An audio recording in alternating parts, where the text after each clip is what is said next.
E aí pessoal, tudo bem com vocês? Sim, vocês não viram errado. Fiz um pad eletrônico de 4 polegadas. Então, bora pro vídeo.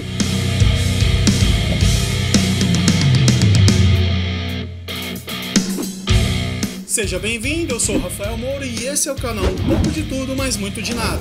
Hoje você vai ver como eu fiz esse pad de tom de 4 polegadas do jeito mais barato possível, aproveitando materiais e peças que eu já tenho aqui na minha oficina. Assim que eu terminei de fazer o upgrade na X Pro, ficava olhando para ela e me perguntando: o que mais dá para fazer? Já que eu consegui adicionar mais pads, como eu mostro nesses dois vídeos aqui, os links vão estar na descrição, então calma aí, fica até o final desse vídeo. E também, como eu ainda tinha muitos materiais e peças da minha bateria acústica para poder usar, não demorou muito para as ideias começarem a surgir. De todas as ideias que eu tive, eu decidi colocar mais um tom. Mas como fazer isso? As medidas que eu usei para fazer os pads já eram as mínimas possíveis para diminuir o espaço que o instrumento ocupa. Para colocar mais um tom ou surdo, sem repetir as medidas que eu já tinha usado e ter aquele problema de ficar tudo igual, teria que usar medidas intermediárias, ou seja, medidas de numeração ímpares, 5, 7, 9, 11 ou 13 polegadas. Mas como os materiais que eu tinha, ou mesmo os que eu viria a comprar, qualquer coisa nessas medidas é muito difícil de achar. E eu não gosto de números ímpares. Sendo assim, as opções se resumiam a: ou eu faria um pad de surdo de 14 polegadas, reposicionando todos os outros pads e perdendo aquela simetria entre surdo 1 e caixa, ou eu faria um pad de surdo de 4 polegadas, que é menos difícil para achar algumas coisas, e que manteria todos os outros pads no lugar, bastando apenas achar um lugarzinho para mim colocar ele no começo da fileira. Essa segunda me pareceu a melhor opção. Agora era só reunir tudo que eu ia precisar, tanto que eu já tinha como que eu ainda viria a comprar. Um tom, ou no caso, um pad de tom, é feito de vários componentes. E para cada um deles eu tive que dar uma solução barata e funcional. Vou listar aqui por item e cada solução encontrada para eles. Espaço no rack, foi só colocar os pads do tom um pouco mais para o lado. Suporte, tom holder, usei um clamp e um estágio distante de prato que eu já usava na minha bateria acústica. Para o casco, um pedaço de cano de PVC de 4 polegadas por 70 milímetros. Canoas, 4 suportes de prateleira de vidro, parafusos de afinação, também da bateria acústica. O aro, eu não tinha ideia do que fazer, então procurei por aros de faróis, aros de alto-falante, mas nenhum deles era do jeito que eu queria. A solução foi improvisar durante o projeto. Então mais pra frente eu volto a falar nisso aí. Pele, o mesmo problema do aro e mesma solução. Pro acabamento eu só tive que comprar um perfilzinho de borracha que eu não tinha mais. E pra captação também. Piesos, cabos, jack, etc. Já tinha tudo aqui. Bom, então o melhor do que fazer é falar, né? O melhor do que falar é fazer. Então vou mostrar cada um desses tópicos em detalhes, não necessariamente nessa mesma ordem.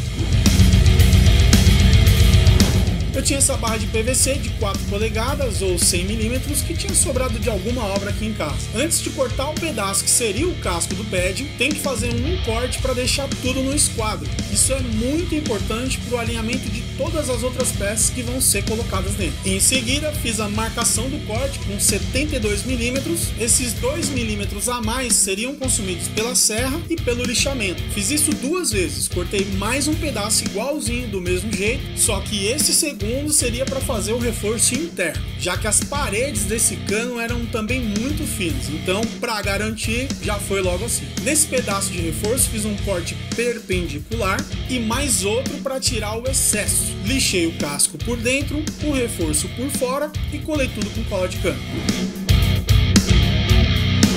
Antes de colocar as canoas, tem que fazer a furação. Como eu não tinha referência nenhuma, tive que usar um transferidor para marcar.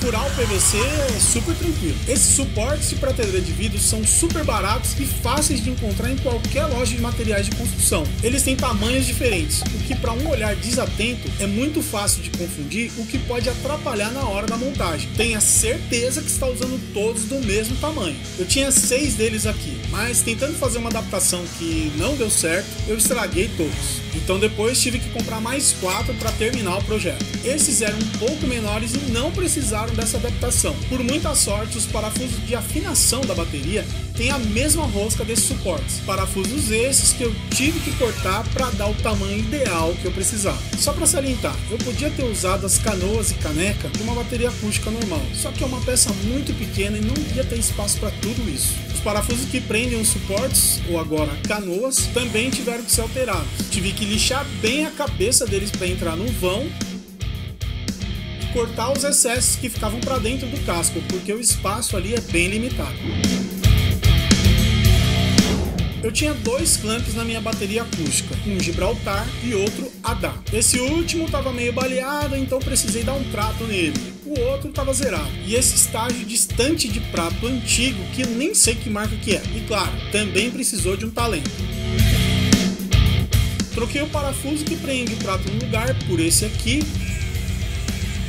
Coloquei duas presilhas, uma contra a outra, para fazer o papel da caneca, uma por dentro e outra por fora, e funcionou super bem. O clamp prendi no rack onde estava o suporte do prato de ataque e ficou assim.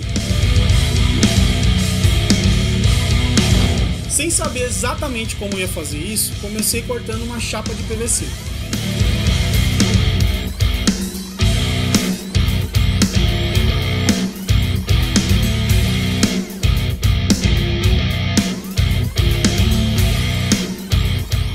Ficou desse jeito aí que vocês estão vendo na tela. Claro que eu não gostei muito dessa estética e tava dando muito trabalho. Daí, vasculhei umas peças de PVC que eu tinha aqui jogada, achei esses dois cotovelos e neles tem essas saliências aqui, que se cortadas no lugar certo, podia servir para fazer o aro. E essas peças se encaixavam com exatidão, o que ia ser ideal para encaixar uma pele muda de bumbo rasgada que eu tinha por aqui. Desse jeito, aro e pele seriam uma peça só.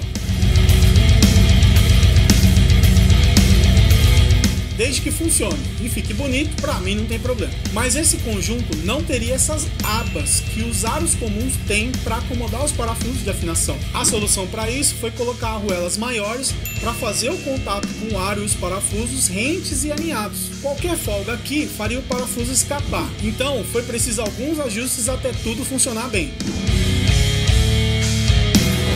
Já fiz vídeo aqui falando a respeito, links vão estar na descrição. Para a parte de dentro foi só lixar e pintar com spray preto fosco. Do lado de fora cortei um pedaço desse adesivo vinílico automotivo que simula a fibra de carbono que sobrou dos outros pads, um pouco maior que a área do tambor. Alinhei, colei essa primeira tira e depois colei o resto. Super simples de fazer. O perfil de borracha para o acabamento do aro teria que ser menor. Já o de arremate do fundo do pad teria que ser do tamanho que usei nos aros dos pads maiores e que infelizmente tinha acabado também, então tive que comprar, mas é bem barato. Pro fundo do pad também usei uma tampa de EVA, outro material que sobrou dos primeiros pads. A novidade aqui ficou por conta dessa peça que chamei de aro pad, e que para deixar no mesmo padrão dos outros pads que tem os aros cromados, usei aquele adesivo prateado que comprei pro pad da caixa, que ainda tem muito por aqui. Depois de algumas tentativas consegui deixar ele parecido com os outros.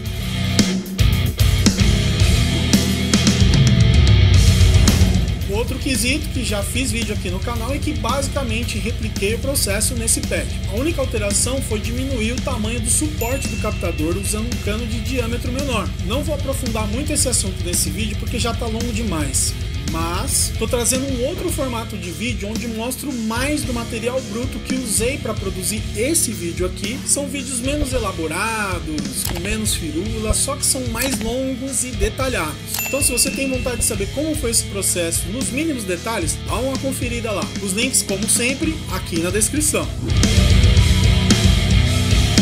Para ligação, usei o modo externo explicado nesse vídeo aqui. É um modo de adicionar mais pads sem que o sinal passe pelo módulo da bateria. Vou deixar um print aqui na tela, mas vai lá ver esse vídeo que tá muito bom. Ou ver esse aqui que o YouTube recomenda para você. Muito obrigado pela sua atenção e até mais.